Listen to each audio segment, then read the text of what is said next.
What's going on, people?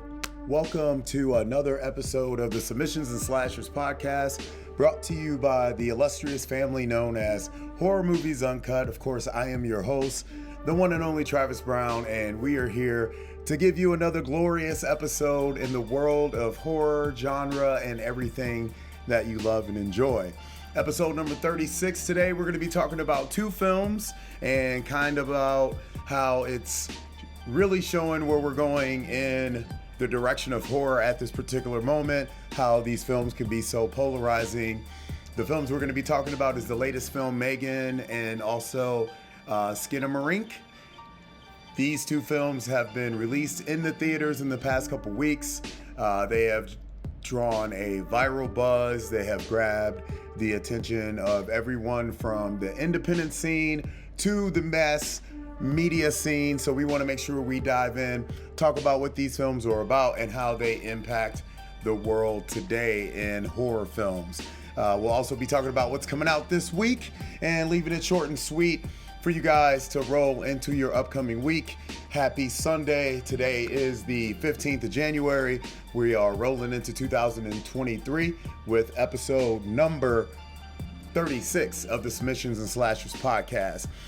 As always, make sure to follow us at all the various platforms. When you see this video on YouTube, make sure you like and subscribe. And then when you see us on the social media platforms of Instagram, Twitter, Facebook, and TikTok at HMUNCUT, make sure you collect and follow those outlets as well.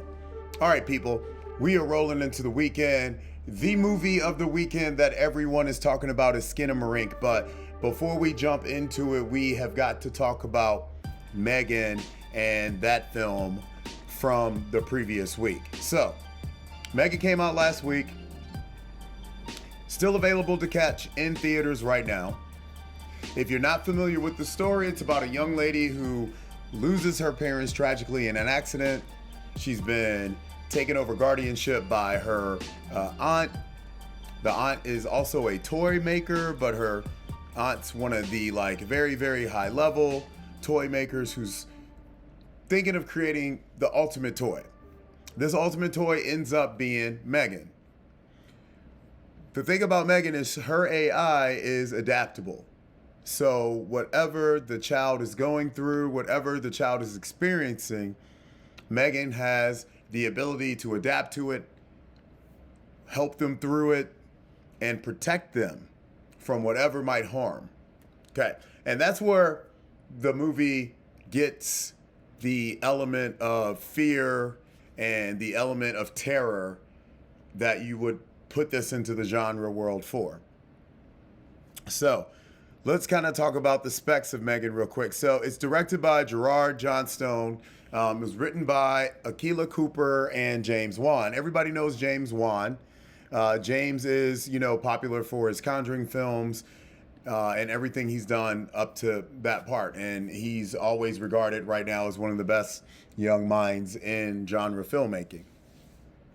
So, strong team behind the film.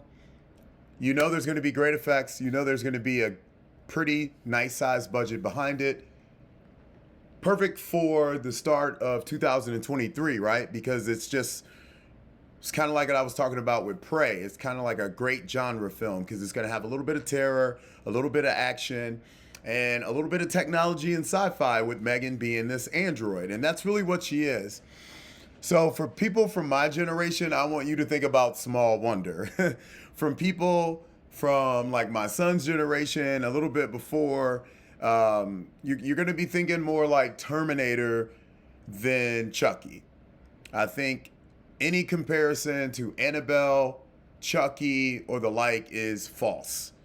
This is Terminator. This is this is Christine. This is a mechanical error, a human flaw that creates an obsession. And the obsession is to protect this young lady by any cost. So then that means, of course, there's going to be some harm brought to anyone that, does her wrong. So overall, I was pleased with the film. It really didn't surprise me. I was expecting a little bit more violence, a little bit more mayhem. So I will say that it is a lot. It's reachable. There's a lot of people going to be able to see M3GAN. It did pretty well in the theaters. I think it'll do extremely well when it hits home markets. Whoever picks it up, Paramount Plus, Peacock. I'm sure it's going to be one of those outlets, or even possibly Netflix. But I gotta feel, or HBO Max. I gotta feel. I think it's HBO Max already. Well, anyway, I know it's going to do well on that. It's a little bit more mainstream. It's still doing pretty good in the theaters. The reception was kind of okay.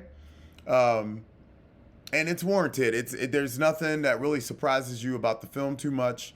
But like I said, I was expecting just a little bit more violence. Full review up on the website to check it out.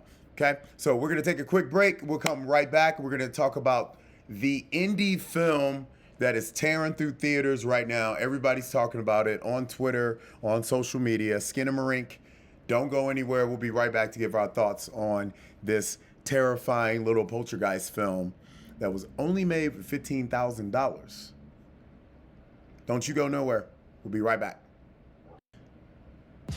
There is always a film that'll come out that everyone's talking about, and it's the film you have to see. As long as I can remember, the first film for me that was on the radar of you're not allowed to see this movie and your older cousins would tell you about it was Faces of Death, which was, it was real. The people were actually being killed. The people were actually being ripped in pieces by the horses and stuff like that. So it was a movie you weren't allowed to see. The great thing about horror is then all of a sudden this phenomenon gets turned into movies like The Ring. A film that if you watch, you're not supposed to see, 7 days later, you die.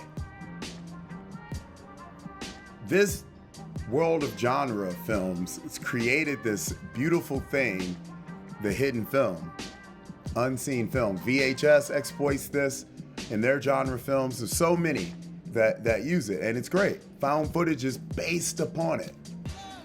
So imagine a found footage film that's really not a found footage film, and it's a poltergeist film, and it's following two little kids who are waking up to a manipulation going on around them like you've never seen before.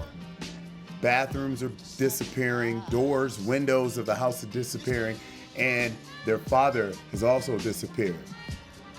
And then this evil voice starts telling them to do stuff, starts telling them where they should be. And this endless night keeps going on and on. And there's these terrifying angles and shots of strange, eerie portions of little kids' toys and a lot of Legos. A whole bunch of Legos. That's Skinamarink. That's the new film everybody's talking about you have to go see. Made with $15,000. This thing is gonna probably clear about $42 million in a box office before the end of tonight. I'm sure it's sold out in a lot of theaters right now. Go on Twitter, it's what everybody's talking about. Check out the hashtag. The beautiful thing about it is so polarizing. You were seeing people left and right talking about how much they either adore what they call this masterpiece or how much they hate this piece of trash. I'm so in the middle on this film, and the reason why I feel that way is because I want to be. Like, I want to look at it from both perspectives. I want to look at it as, wow, man, I really like what Edward Bell did here. Kyle Edward Ball, because it's like, okay, during the pandemic, you didn't have a lot of resources. This is how you maximize time, space, effort, and overall creepiness. But I can totally get what everyone else on the other side is saying, because it is a lot of slow parts. It's a lot of low. Yeah, they probably could have cut some halves or something of it off, and it still would have been as effective, but maybe it wouldn't have. How long the film goes, that's one of the kind of driving forces, I think, that really drags you down into it. And when you get to that final portion of the film and that thing is going on, we've all seen stuff like this before. And I think that's what's genius about the film, actually, is you became one of the little kids in that house. So we put a review up about it. I honestly really didn't like it, but I like it a little bit more the more I think about it. So can't wait for you guys to see it. Can't wait to see what you guys think about it. It is going to be the most polarizing film of 2023. You better believe. Okay? So we'll be right back talking about what's coming out this week and what you should check out. Don't forget, Sick is also on Peacock right now. Make sure you check that out. That's almost like the exact opposite of Skinamarink because that was built with a bigger budget, still kind of a pandemic film with a very, very short cast and actually involving a lot more about the pandemic than anything Skinamarink was talking about. More of your traditional slasher. That's on Peacock, came out this week. We have a review up from that from Fantastic Fest, so you should for sure check it out. Watch both of them. But we'll be back to wrap up the show, talk about what's coming out this week, what you should be checking out. Make sure to follow us on all those outlets. Don't go anywhere. All right, welcome back to the Submissions and Slashers podcast. Once again, I'm your host, Travis, from Horror Movies Uncut. Always make sure you visit our parent website, which is hmuncut.com. That's where you'll find all the main reviews, interviews, and all the good stuff from the film industry that we love to cover. So we're going to get ready to wrap it up by letting you guys know a little bit of some things that are coming out this week that you should be paying attention to and what you should be looking for reviews from us about. But we just want to kind of finish up our thoughts earlier, talking about Skinamarink, talking about M3GAN, and just really looking at two key points that I brought up during the end of the year podcast with children and future technology and also just pandemic ending films with small casts. And you know, these are going to be the films you're going to see here in the next couple months, so please don't be surprised by any of them, and give them some love, give them some time, and give them some appreciation. I know there's a lot of hate and a lot of stuff being spewed at a film like Skinamarink, and with reason, because of the way that it was created is just not going to be for everyone. But I think there's a lot to see, and I think there's going to be so much stuff coming out in the next couple months that's really going to make you guys all kind of give a different view of filmmaking as you see how creative these minds had to be during the pandemic. So just want to kind of touch base on that. And just the whole idea of like, there's still the films out there that everybody's talking about under the radar. We saw it with Terrifier 2 this year and how it just blows up these directors and filmmakers. Beautiful, beautiful. Big shout out to my homegirl, Jill Six. She is out film scouting, location scouting, things like that for a new movie she's got under wraps that she's about to start working on. So big fingers crossed for her. Much success to her and much success to any filmmaker in 2023 that is going after it and actually looking towards creating their either first or continued success with whatever they're trying to do with their film. So what's coming out this week that you should know about? And you know, it kind of hits all over the place from your VOD outlets like Shudder, Vudu, things of that nature, Amazon Prime, and then of course things that's going to be coming out in theaters. Something coming out tomorrow, I'm actually getting ready to watch this when I'm finished with what I'm doing right now, is There's Something Wrong with the Children.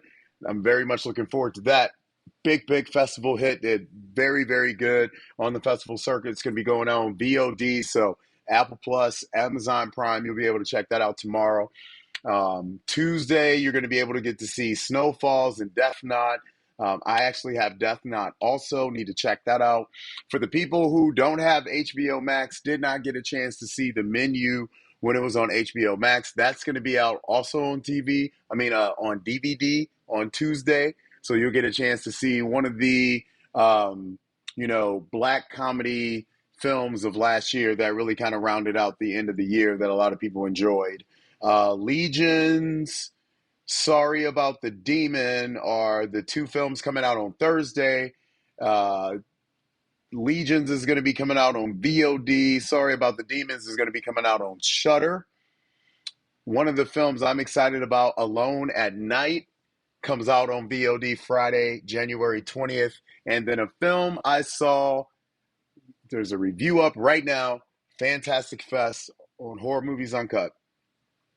Kids vs. Aliens is going to be out this week. And, you know, Kids vs. Aliens has so much stuff at the very beginning of the film that I love.